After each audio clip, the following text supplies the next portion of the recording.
Hello everyone, welcome to AgFlow's webinar. I'm Mariam. Today I'll be presenting a little bit about what's new in agricultural markets in February and also beginning of March.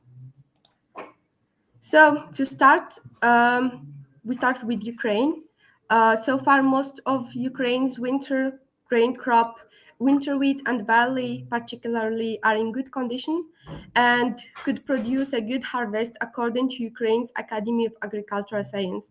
However, exports are 26.6% lower year on year in beginning of the marketing year 22-23, but this concerns whole grains crop, because I will share now AgFlow's data about Ukraine's wheat exports.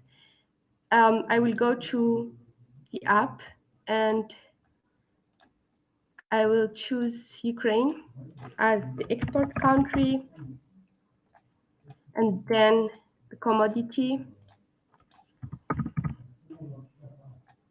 And here we would see that Ukrainian wheat exports are increasing in beginning of the marketing year 22-23 and much more than last year. We can also choose the start date as of January 22 to just have a comparison with January, February, and March. And here we have January 22. Here, January 23 is 1,435k metric ton, which is much more than 999k metric ton in last year. Similarly, for February and also the beginning of March, the exports are continue increasing. However, I go back to the presentation. As you know, the grain corridor agreement will expire in March 18th, so there are only 12 days left. Turkey is now working on its renewal, yet Russia has said that it would only agree to extend the Black Sea grain corridor deal if the interests of its own agricultural producers are taken into account. So the grain agreement, the grain corridor agreement will be renewed for sure. However, in this period there are uncertainties, so mostly this will affect the grains market worldwide. On another side, a little bit about the prices. So the FAO new report on the 3rd of February about the vegetable oil price and cereal prices states that for the vegetable price index, it averaged 135.9 points in February, which is 3.2% down from January. So we can understand that the prices for veg oils are decreasing, and this makes of it the lowest level since the beginning of 2021. So if we go back now to AgFlow's data, I already made a dashboard to compare a little bit the veg oils prices. I have to start again. And here I have the prices for soybean oil and from Argentina and Brazil, for example.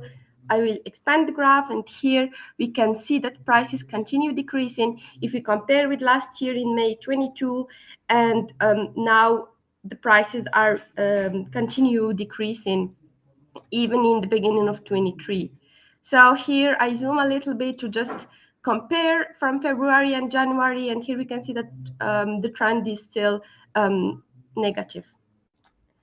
Now I go back to the presentation, and again from the FAO report, the cereal price index averaged 147.3 points in February, which is down only by 0.1% from January and 1.4% above its level 1 year ago. And after falling for 3 consecutive months, international wheat prices rose marginally with 0.3% in February. So quickly again, if we go to check the prices with AgFlow's data, So these are the prices on the physical market, and here we have wheat from Australia, the United States, and Romania. So I try to choose countries from all around all the continents so that we have this comparison quickly. But if you want to have the data on prices from more from Brazil, Argentina, etc., you can contact my colleague Erwin, and he can provide you with the data. So here, if we see wheat prices continue a little bit decreasing, but we can see that in beginning of 23 they are steady, and not compared to the big oils, they are not decreasing. So we can see that the wheat prices, they are recovering a little bit in March, but it's not really significant because the trend is similar to January and December 22. Back to the presentation. On another hand, Argentina, as you know, was the first to approve genetically modified wheat in October 22 for production in the world.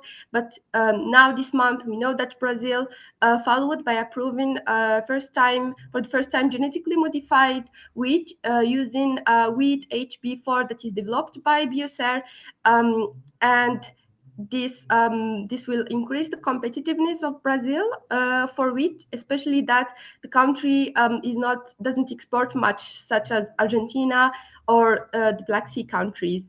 And to know where Brazil will export its new produced wheat that is genetically modified, we already know that it is approved in the United States, Colombia, New Zealand, Australia, South Africa, and Nigeria, and also for feed use in Indonesia. So there would be potential markets for Brazil.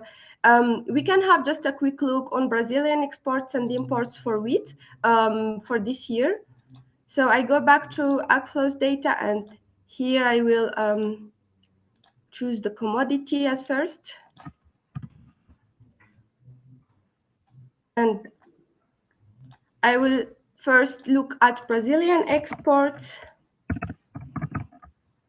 for wheat. And here we have the monthly exports per destination, and we can see that there are exchanges between Argentina and Brazil on the sea level, that because we have the data on the cargoes from Brazil to Argentina as well, and also a little bit to Indonesia in March, and also to Colombia and Bangladesh.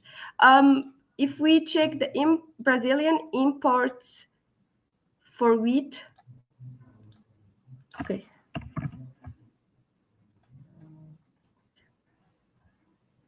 So we already can see that imports are also very important, and also they are from Argentina, also and from Russia, but also from Uruguay and a little bit from the United States. So that's it for the presentation of the news, but we just will have a little bit insights from the AgFlow's Twitter. So here we have Sergi, who said that Ukraine in February 2023 total agri exports at 6.3 million metric ton, which is 14% more month on month compared to January 23 as well.